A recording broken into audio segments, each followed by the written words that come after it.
श्री कृष्ण ने राधा से विवाह क्यों नहीं किया? आइए चलिए जानते हैं राधा से विवाह क्यों नहीं किया। दोस्तों, जब भी प्रेम की बात आती है तो सबसे पहले मन में श्री कृष्ण और राधा की कथा की याद आती है, परंतु जनमानस के मन में हर सवाल उठता है कि भगवान श्री कृष्ण और राधा रानी से बेइंतहा प्रेम करते थे, तो फिर उन्होंने शादी क्यों नहीं की? अगर आपके मन में ये सवाल उठते हैं तो ये वीडियो आपके लिए है, क्योंकि आज इस वीडियो में यही सवाल बताने जा रही हूँ कि आखिर क्यों भगवान श्री कृष्ण ने राधा से विवाह क्यों नहीं किया।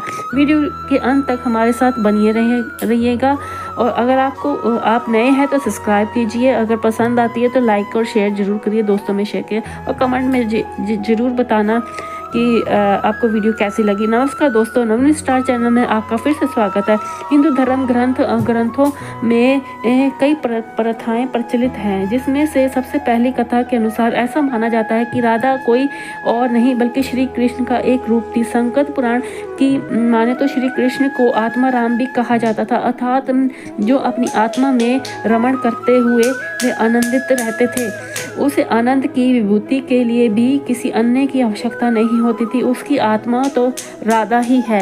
अब अथवा राधा और श्री कृष्ण को अलग नहीं किया जा सकता। ऐसे में श्री कृष्ण जी का राधा का विवाह होना और बिछड़ना का सवाल नहीं उठता। श्री कृष्ण ने दोनों रूपों में खुद को प्रकट किया है।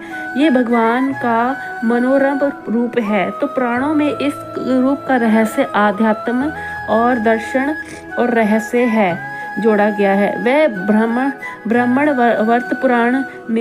वर्त पुराण में वर्णित कथा के अनुसार श्री कृष्ण के साथ राधा गोलोक में रहती थी। एक बार उनकी अनुपस्थिति में श्री कृष्ण अपनी पत्नी वृज्या के साथ घूम रहे थे, तभी राधा आ गई। वृज्या नाराज होकर वह से चली गई।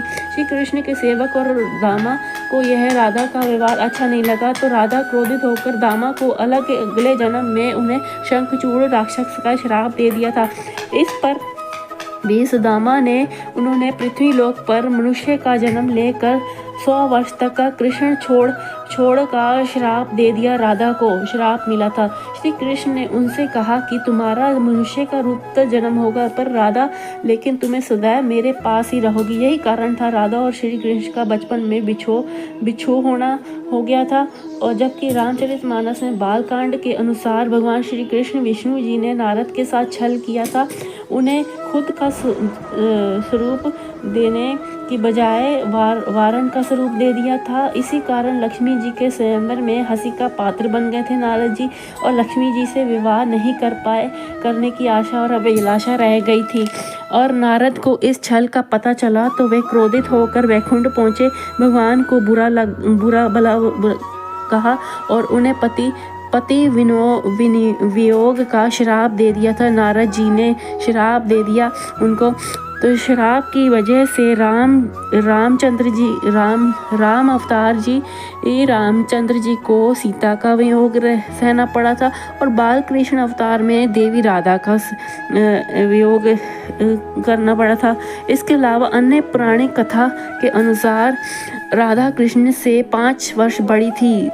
राधा ने श्री कृष्ण पहली बार देखा था जबकि उनकी माँ यशोदा ने उन्हें ओखल से उन्होंने बांध दिया था। कुछ लोग कहते हैं कि पहली बार अपने पिता वृषभानु के साथ आई थी, तब श्री कृष्ण को राधा ने पहली बार देखा था, तब जबकि विद्वानों की मानस ने राधा कृष्ण की पहली मुलाकात संकेत तीर्थ पर हुई थी। राधा देखकर उनके प्रेम में पागल सी हो गई थी। श्री कृष्ण भी उन्हें देखकर मोहित हो गए थे और फिर दोनों में प्रेम हो गया था। ऐसा माना जाता है कि तभी राधा और श्री कृष्ण की मुरली सुनकर बावरी होकर नाचने लगती थी। वह उनसे मिलने के लिए बाहर निकल जाती थी।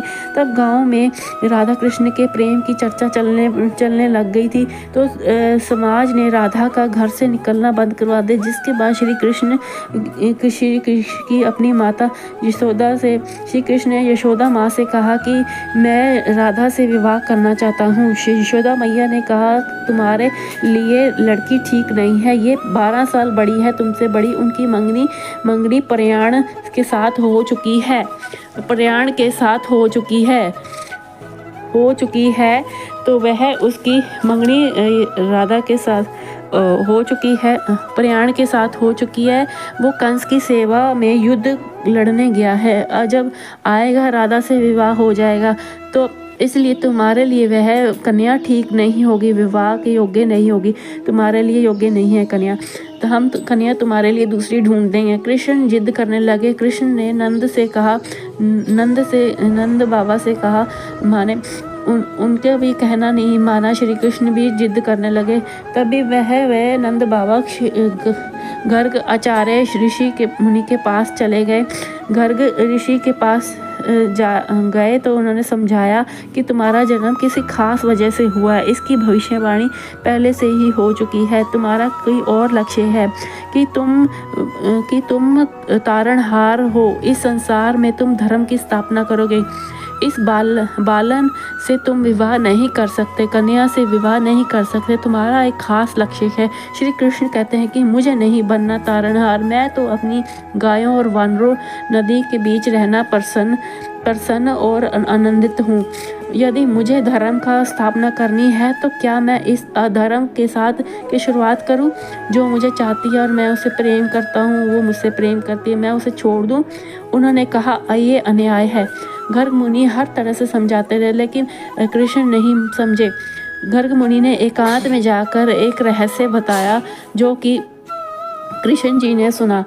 कहा कि तुम यशोदा और नंद के पुत्र नहीं हो, देवकी और वासुदेव के पुत्र हो। तुम्हारे माता पिता को कंस ने कारागृह में डाल दिया है, कारागृह में डाल रखा है। यह सुनकर श्री कृष्ण कुछ भी कहने की स्थिति में नहीं थे और गर्ग से उन्होंने कहा, और कृपया करें मेरे बारे में बताएं। गर्ग जी ने कहा कि तुम नारद ने तुम्हें पहचान लिया है, तुमने अपने सारे गुणों को प्रकट कर दिया है। तुम्हारे लक्षण इसी ओर संकेत करते हैं कि तुम वही महापुरुष हो जो ऋषि मुनि तुम्हारे बारे में चर्चा करते हैं। यह सुनकर श्री कृष्ण गोवर्धन पर्वत पर सबसे ऊंची चोटी पर जाकर आकाश को देखने लगे और सूर्यास्त के समय ज्ञान को उपलब्ध हो गए। वही से उनकी दिशा बदल गई। फिर उसके बाद श्री कृष्ण कंस के बुलावे पर वृंदावन छोड़कर मथुरा चले गए और राधा का विवाह यशोदा के भाई प्रयाण से हो गया। दोस्तों, श्री कृष्ण ने कहा राधा तो मेरी आत्मा है, भले ही मैं राधा से विवाह करूं ना करूं, इससे कोई फर्क नहीं पड़ता। विवाह के बाद राधा का स्नेह मेरे प्रति कभी कम नहीं हुआ और ना ही मेरा उसके प्रति कम हुआ। दोस्तों, अब अगर आप किसी से प्रेम करते हैं तो उसके प्रेम में हमेशा अपने दिल में मन में याद रखें, निराशा मत हो अगर विवाह नहीं होता तो जैसा श्री कृष्ण ने किया वैसे ही आप करें। श्री कृष्ण की प्रेम की कथा आपको पसंद आई होगी तो प्लीज़ इस वीडियो को लाइक और शेयर करें। हमें इजाज़त दें। बहुत बहुत शुक्रिया। जय श्री कृष्णा। अगर मेरी वीडियो अच्छी लगती है तो प्लीज़ सब्सक्राइब और लाइक कर दें। प्लीज़ वीडियो छोड़ के मत जाइए, अगर आपको पसंद नहीं आती तो मत देखिए। ओके, धन्यवाद और जय श्री कृष्ण।